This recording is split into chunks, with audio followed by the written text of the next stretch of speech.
Hi guys and welcome to Schooling from Home. Now the next part is about graphical representation of motion. Now you must be thinking कि graphical representation क्यों use कर रहे हैं.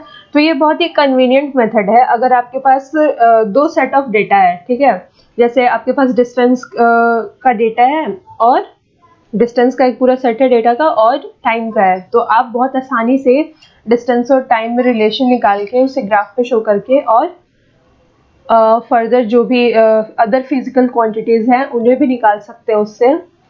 तो ये बहुत convenient method होता है.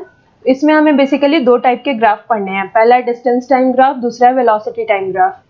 तो डिस्टेंस टाइम ग्राफ क्या है कि डिस्टेंस टाइम ग्राफ में हम वाई एक्सिस पे वन सेकेंड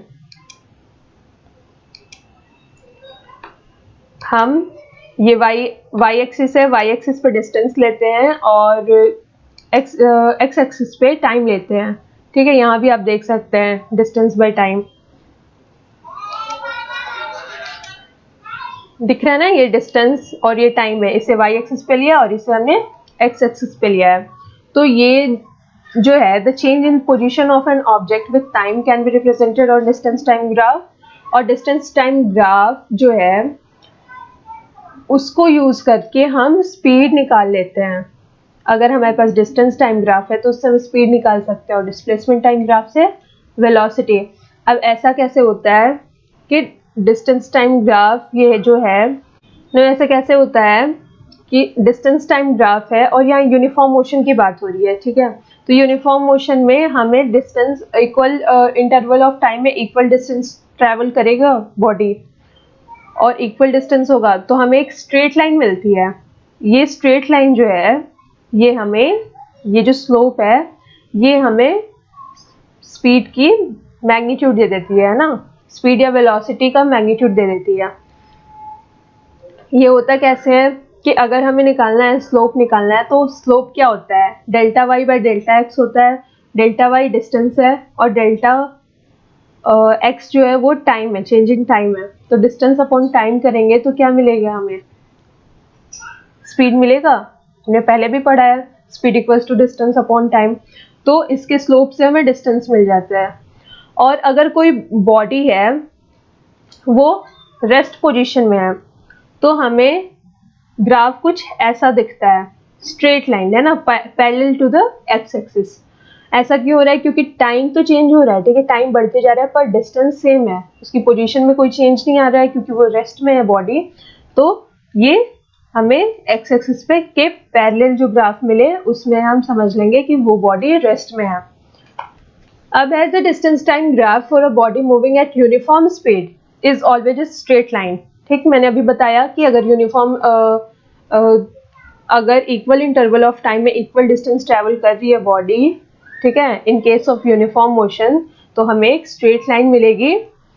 और ये स्ट्रेट लाइन जो है वो स्पीड है. अगर वहाँ डिस्टेंस की बात हो रही है तो स्पीड है, डिस्प्लेसमेंट की बात हो रही है तो वेलोसिटी है. और अगर नॉन यूनिफॉर्म मोशन है तो वहाँ क्या हो रहा है, इक्वल इंटरवल ऑफ टाइम में जो बॉडी है वो डिफरेंट डिस्टेंस ट्रैवल कर रही है. ठीक है, अनइक्वल डिस्टेंस ट्रैवल कर रही है तो वो हमें कर्व मिलता है. ओके, अब अभी मैंने बताया स्पीड कैसे निकालेंगे, हम स्लोप निकालेंगे. स्लोप हमारा हो जाएगा delta y by delta x. Delta y A B है और डेल्टा एक्स जो है वो ओ बी है. ठीक है, और ये रेस्ट पोजीशन के लिए, ये मोशन के लिए, यूनिफॉर्म मोशन के लिए. नेक्स्ट है वेलोसिटी टाइम ग्राफ. तो वेलोसिटी टाइम ग्राफ में क्या होता है, वेलोसिटी को हम वाई एक्सिस पे शो करते हैं और टाइम को एक्स एक्सिस पे शो करते हैं. और वेलोसिटी टाइम ग्राफ में जो स्लोप हमें मिलेगा, ठीक है, स्लोप जो मिलेगा, तो ये जो स्लोप है, स्लोप की वैल्यू क्या होती है, एम की वैल्यू क्या होती है, delta y by delta x. ठीक है, change in y axis divided by change in x axis. तो वाई एक्सिस हमारा P R divided by O R है और ये पी आर एग्जैक्टली है क्या, change in velocity divided by change in time. तो हमने कोई फिजिकल क्वांटिटी डिस्कस की है ऐसी जिसका फॉर्मूला हो change in velocity divided by change in time, acceleration, right. अभी हमने डिस्कस किया था लास्ट लेक्चर में. तो ये एक्सेलरेशन देगी, ये ये जो ग्राफ है, इस ग्राफ का जो स्लोप है वो हमें एक्सेलरेशन देगा, और जो स्लोप है, स्लोप के अंडर जो एरिया है, ठीक है, एरिया अंडर कर्व बोलते हैं इसे, एरिया अंडर कर्व जो है वो हमें डिस्प्लेसमेंट की वैल्यू दे देगा। अगर यहाँ वेलोसिटी की बात हो रही है तो हमें डिस्प्लेसमेंट मिलेगा, और अगर यहाँ स्पीड है तो हमें डिस्टेंस मिलेगा। ठीक है, करेक्ट, परफेक्ट। तो ये जो ट्रायंगल है, ट्रायंगल OPR, इसका एरिया हमें डिस्प्लेसमेंट दे देगा। और अगर कोई बॉडी कांस्टेंट वेलोसिटी के साथ मूव कर रही है, मतलब नॉन एक्सेलरेटेड है, ठीक है, एक्सेलरेशन उसकी 0 हो गई, तो वो इस तरीके की दिखेगी। वेलोसिटी कांस्टेंट है टाइम के साथ वेलोसिटी चेंज नहीं हो रही है, तो वेलोसिटी एक्स एक्सिस के पैरेलल दिखेगी हमें। उसके बाद एक और चीज क्या है, पॉइंट, कि अगर ये तो था यूनिफॉर्म एक्सेलरेशन के लिए, अगर नॉन यूनिफॉर्म एक्सेलरेशन हो, मतलब कि इक्वल इंटरवल ऑफ टाइम में अनइक्वल वेलोसिटी में चेंज हो, तो वो हमारा हो जाएगा नॉन यूनिफॉर्म एक्सेलरेशन, और उसमें हमें कर्व्ड लाइन मिलती है। ये जो हमें स्ट्रेट लाइन दिखती है उसमें हमें कर्व्ड लाइन मिलती है। नाउ ये सारी चीजें हमने डिस्कस कर ली है, ठीक है, इसे मैंने शॉर्ट में बता ही दिया है। ये जो हमारे ट्रायंगल का एरिया होगा ये हमें डिस्टेंस देगा, और ये जो स्लोप है, स्लोप की वैल्यू क्या हो जाएगी, PR/OR। ठीक है, यहाँ हमने मेंशन किया है A = PR/OR, तो ये हमें दे देगा वेलोसिटी की, एक्सेलरेशन की वैल्यू, राइट, एक्सेलरेशन की वैल्यू देगा स्लोप वेलोसिटी टाइम ग्राफ में।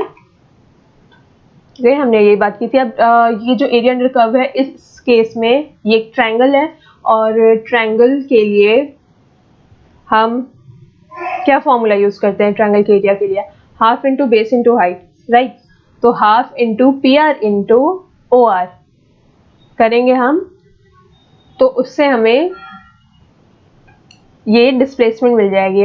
अब यहाँ इसने क्या किया है कि distance travel equals to area of triangle OPR, area of triangle OPR करें या half of area of total rectangle कर दें, ठीक है, रेक्टेंगल, तो बात वही है।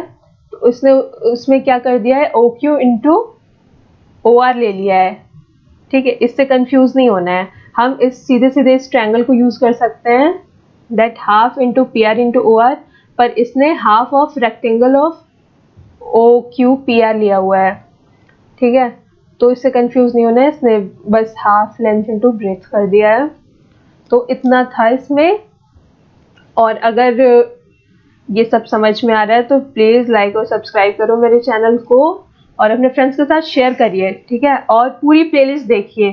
अब सिर्फ एक और वीडियो बच गई है, रह गई है, जिसमें हम इक्वेशन ऑफ मोशन की बात करेंगे, और एक सर्कुलर मोशन में भी हम मोशन डिस्कस कर लेंगे उसी में, तो सिर्फ वही एक बची हुई है अभी। तो वो होते ही ये पूरा चैप्टर कंप्लीट हो जाएगा, उसके बाद हम कुछ नेक्स्ट चैप्टर क्लास 9 से शुरू करेंगे, ठीक है। तब तक के लिए bye and stay safe, stay home.